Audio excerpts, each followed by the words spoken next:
Hello, friend. I'm so delighted that you've joined us across your Christian Television Network. Whether you're watching this on television or a digital media platform, I want to encourage you to call a friend. This is a powerful story of how God uses media to impact a sight and sound generation culture, particularly film. And I'm thrilled to be able to talk with some wonderful ladies that are making a difference in that sphere of influence, who are also missionaries, literally. I'd like to welcome Andrea and Ingrid. And they see your last names there on the screen, but I'll let you say the last name so I don't butcher it for Pastor Perry. Andrea Polnaszek. Okay. And Ingrid Duarte. That's right. Duarte, right? Mm-hmm. And actually, you're one half of the Boylan sisters. Many people might know those wonderful films that you and your sister Alexandra do and are impacting culture with. And you have such a unique story of how you connected with Ingrid.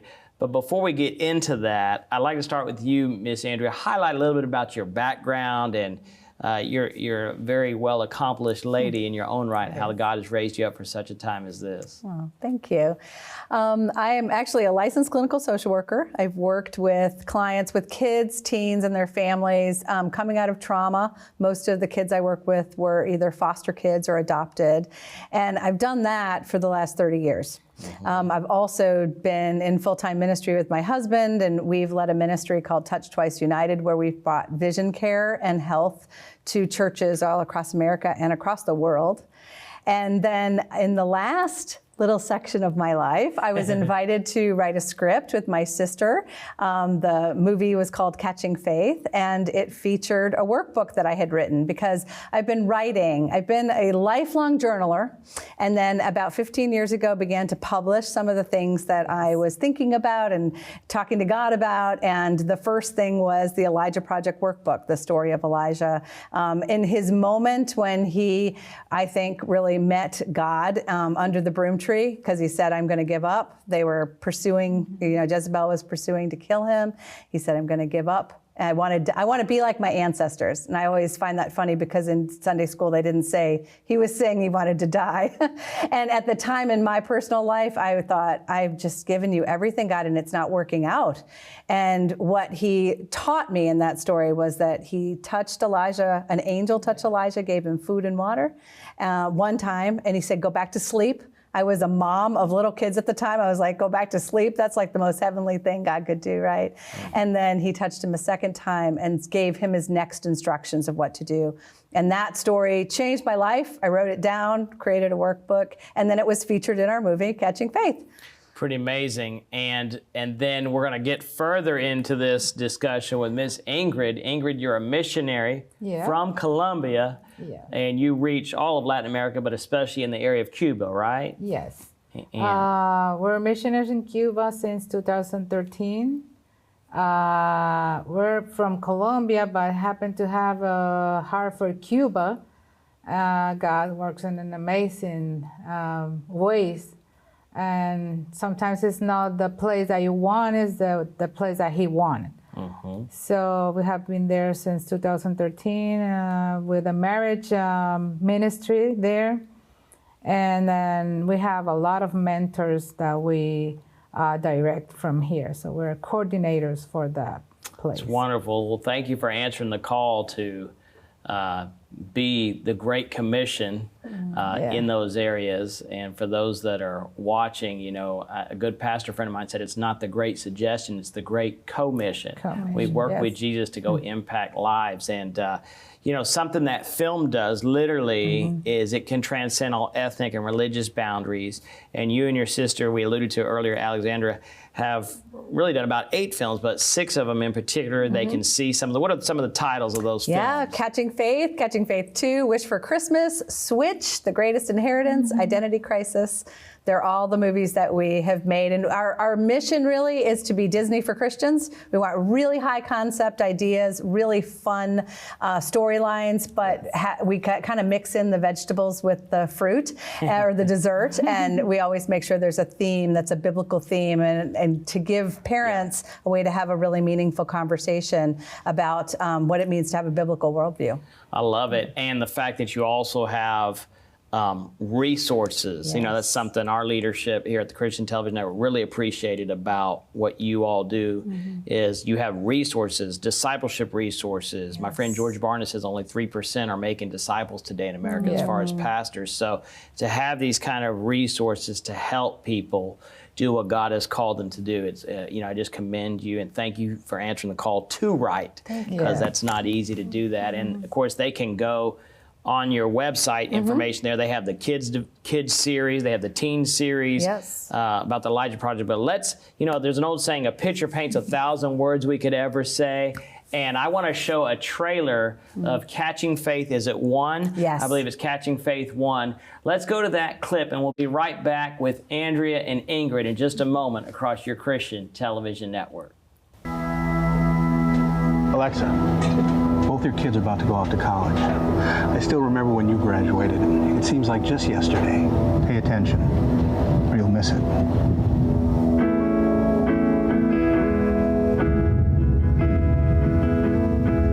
How many times in life do we question what God is doing? God's plans for us don't always look like we think they should. But questioning doesn't mean that we failed as His followers. I mean, how amazing is Nathan and Bo together out there? Our boys are going to take us all the way to the championship.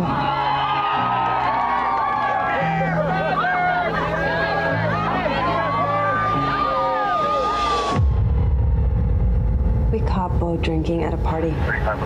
He wasn't arrested, but now my husband doesn't think he should get away with it. Everyone will hate me. They'll know it was you who made me tell them. What's there to talk about? Our responsibility as parents. Look, if you believe in God, then you have to tell the truth. You are still a part of this team. You got caught, Bo, and there are consequences. You can let those consequences define you, or you can let God define you. Oh, Alexa, I just feel like you have God in such a small box. You're making me feel like I'm not good enough. Sorry, I'm not as perfect as you. Not everybody has all the answers all the time.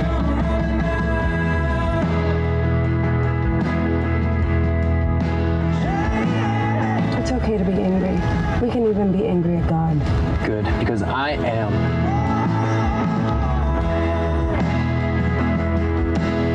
You know, in life you can have all the answers and not really know the problem. I'm learning that God created me just to be His child, and that is enough. All right, there's a sneak peek of Catching Faith 1, and you can find out more information at their website under the Film tab, and of course all the different resources, the workbooks, the different scenarios for kids, teens, etc. So you have this powerful film, and it continues to be out. You know, it's like Jesus, it never ends. You know, there's all the digital platforms now, streaming platforms that they can find it on. But talk about what inspired, particularly your very first writing, you kind of alluded to it, the Elijah workbook. Yeah. Well, Catching Faith is such a delightful movie, and it was such a sweet, important story. At the time, there was a lot of Christian films that were starring men and telling the story of faith from a male perspective. And when we decided to delve in and write the script, it was like, what are the things that women that are trying to follow after God, raise their children in faith, what kind of things are they struggling with? And integrity is a big thing, that we do what we say. And so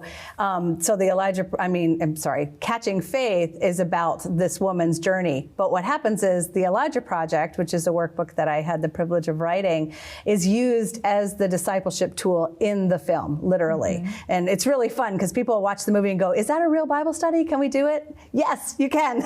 It's a real Bible study. You can do it. You even have a video curriculum as well. Yes. It's pretty amazing. So, you know, Ingrid, how did you connect with Andrea? How did this whole relationship begin? Because they started making these films for female-driven audiences, if you will, since 2013. But how did you all connect? That's my Oklahoma. So it was the year 2014. It was one of the worst years in my life. It was everything happened since the beginning. I remember January the 1st, I was trying to talk to the God, like, God, where is this year gonna bring? And he told me this quick phrase. It says, everything that you know is no more.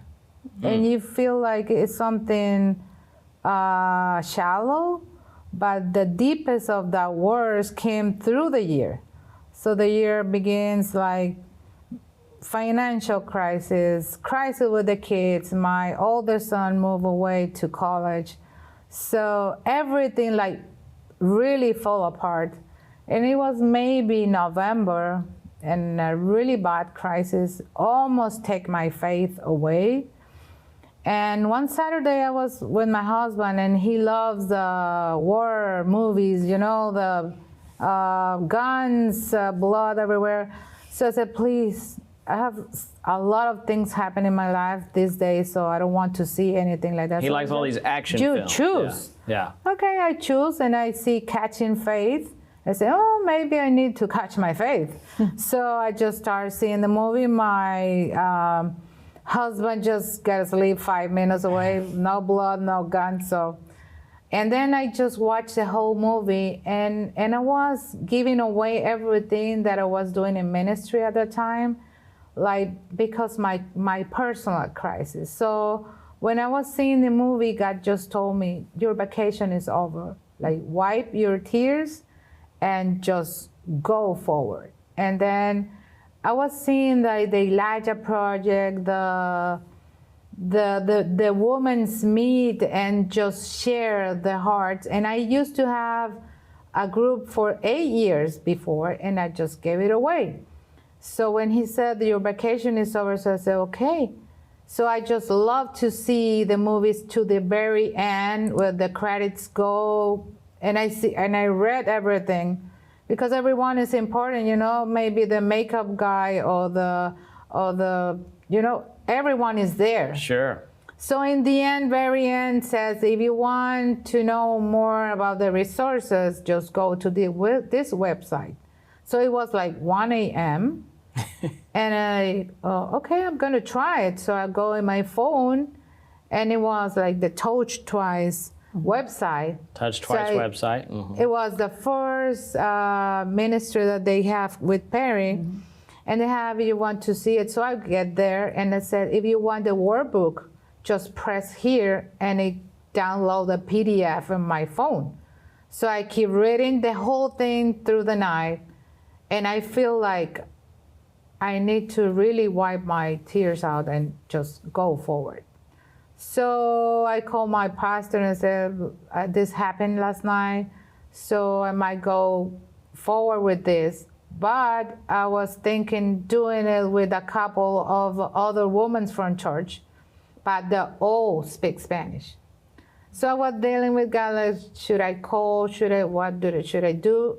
And I'm like a square person. I don't want to do like something bad. I know the copyright and everything. So there was a phone there. If you need more information, just call here. I was hesitating to call or not call. So one Saturday I was waiting for a friend to get down. And I was in my truck, and I said, let's call. And I call, and the phone rings, and the lady just answered on the other side, hello, and said, oh, I'm calling to figure out information about the Elijah Project. And then who I'm speaking with, and she said, Andrea. And I just pulled my phone and said, like, Andrea? And she said, yes, why? So you write the thing and say, yes, I am. Like, you answer the phone. I believe it was like, hello, let me connect you. Like, you know what I mean? Yeah, you were surprised that it was the writer of the book. So what happened to you, Andrea? Where were you? Do you recall where you were when this all happened? Exactly where I was. It was a Saturday morning. We were making breakfast. I had 3 young kids. My husband was flipping pancakes. And Pastor Perry. Perry. And I don't answer numbers that I don't, have a name saved. I don't know why I answered it. It said Ocala, Florida. I answered it right. Now I know it was God. And I literally had to like hide away because my house was so loud. And I answered and we started chatting. And she said, I'd like to translate the Elijah Project into Spanish. And I said, yes. And I actually, at that period of my life, was really in a season of yes. I was like, I'll do whatever you ask me to do, God. And I said yes. And then you often mention that it was crazy that I actually just sent her a Word document and said, you can translate it right in the document. It was an edited Word. Like, who do that with a copyright book? Like, I mean, like, what? She's saying, hey, I trust God. This is your project, and I'm here to let it happen. So this happens. You translate the Elijah Project workbook into Spanish. And what did you end up doing with it, and what continues to happen with this workbook? I just did the whole thing with a group of women, and it was amazing. Like, I mean, you translated and then you actually did the work. Every week you would meet with the gals? Yes. Okay, great. And we ended up in a hotel, like celebrating. And the workbook has this card game, like with some super small question that it seems like nothing, but it's ask you like, what is your worst day in your life? Boom. So we do the game, and it was amazing. So time passed, and we keep doing Cuba ministry with the marriage thing. And we have this main team of 21 mentors couple. And then I just feel like I told them where I was passing through, and they see my change. Like, they see my restoration and my hope and I changed. I really changed. So God used the power of film for you to have an impact, to find a discipleship resource material that impacted your life, that transformed your outlook on life, and it restored your life. The greatest love story ever told is the story of Jesus and his redemption for us. So God used this resource to bring you closer back to Jesus so that you could impact others. And it now has been, you have 500 people that receive it in Cuba. That receive it in Cuba, and then you spread it. And talk about, if you will, what kind of impact you have seen this over the years take place. It's unbelievable. I just grateful that Perry and Andrea feel like give me support to do that, because I just call her and say, I wanted it to express for them to have the same experience that I have. Could I bring it to Cuba?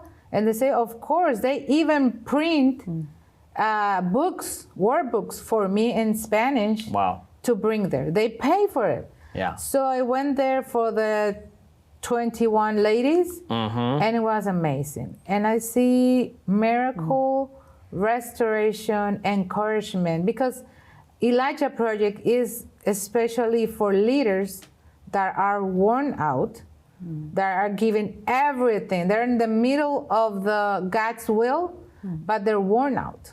Yeah. Because sometimes people think in leaders like superheroes, that you don't believe, that you don't have like pain, lack of things, weakness.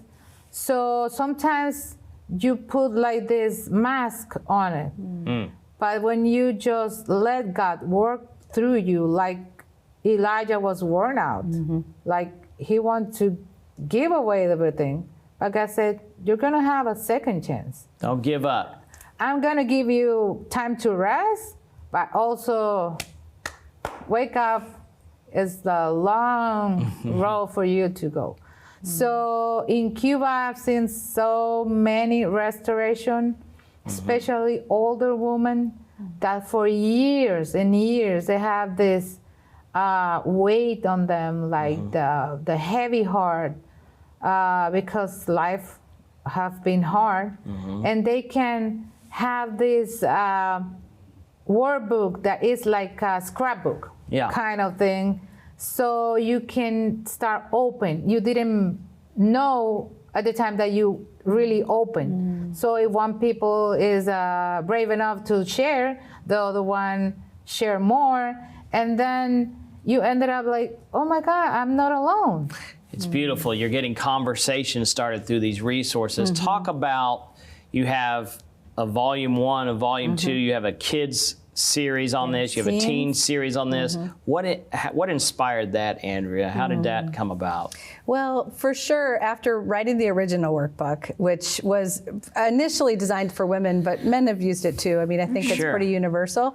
It was the women that I was working with want to share it. They want to share it with kids. They want to share it with their kids, with their grandkids, because a lot of grandmas, a lot of people that were going through sort of that change in their lives where their kids are leaving to go to college or getting married, and they don't know who they are anymore because so much of their identity was being a mom, and now they're going to be a grandma. Well, how does that work? And then once they have this freedom that the resource provides, then they wanted to share it with other people. So we made sure that it was as available as possible for every age group, so it could kind of, go past generationally. It could be shared generationally. I love that. Now, you obviously come at it with biblical worldview principles. Were you also able, with your knowledge as a social worker and clinical social worker, if you will, to give some practical solutions in this it sounds like very interactive workbook? Yeah. It is. It's not just a workbook with questions. The activities are very hands-on.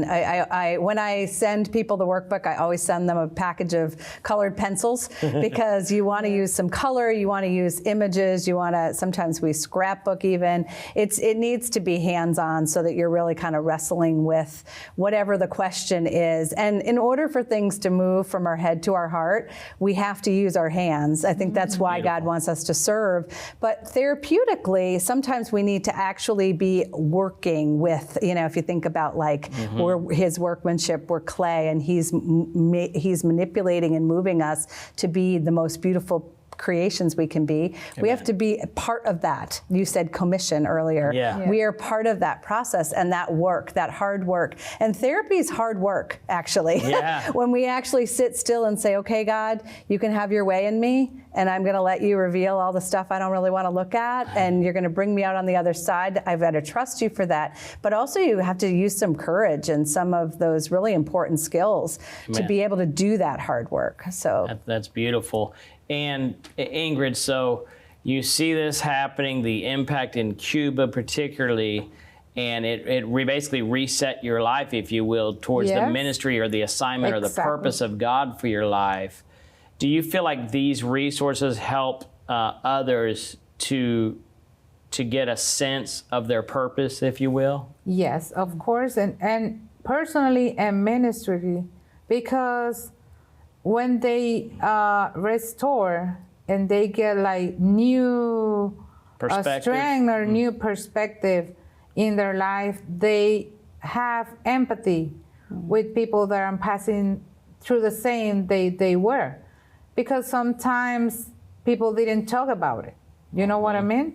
And try to give everything they have for God and for other people, but they hurting and they need to restore first. So as Andrea said, the activities in the book let you have to choose to be in the audience or to be participating. So you do some drawings, and then you have to share. And that's the main point, that you share and open your heart and let other people see yourself, like your problems or your insecurities.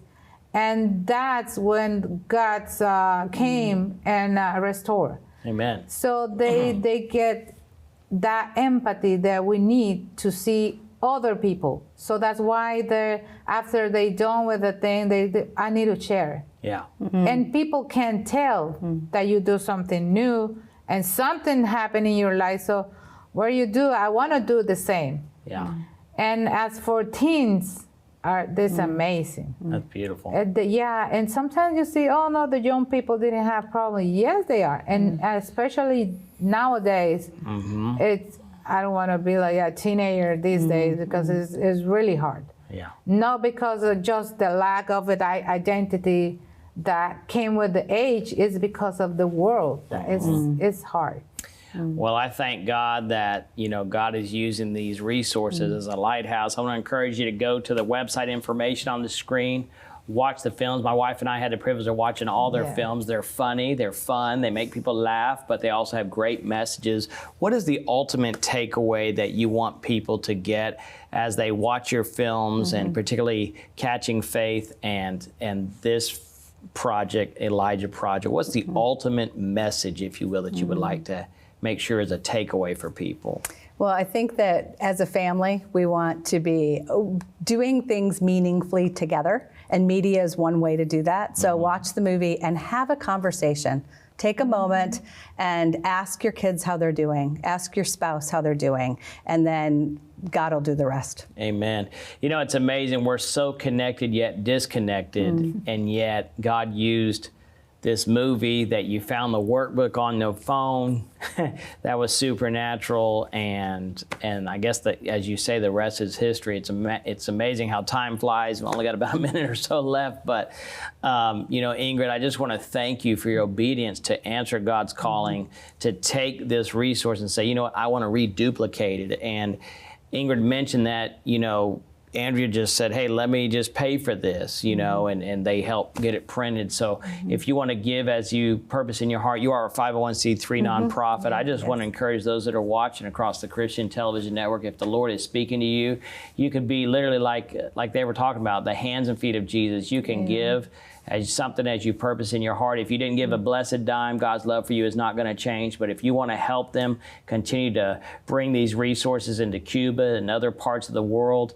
do something for the gospel's sake, because ultimately, this gospel must be preached to all nations or all people groups, and then the end comes. And that's a way that we can all contend for the faith. I want to just say thank you to both of you, and even to your sister, Alexandria, and just making great stories that impact culture, impact life. I think in a sight and sound generation culture, now more than ever, we must occupy till Jesus comes. And I feel like discipleship resources, they may not pick up that Bible right away, but you get them having a conversation, get them talking, and being authentic and transparent, as you alluded to, as it started. It was a conversation started. Man, it can make a difference in people's lives. So thank you. And, we want to say to you that are watching across the Christian Television Network to continue to stand up and be counted in your sphere of influence. Like this, share this. Make a difference wherever God has planted you, and be salt and light in your sphere of influence. Okay, my friend? Until next week, same time, same place, we will see you soon across your Christian Television Network. God bless you.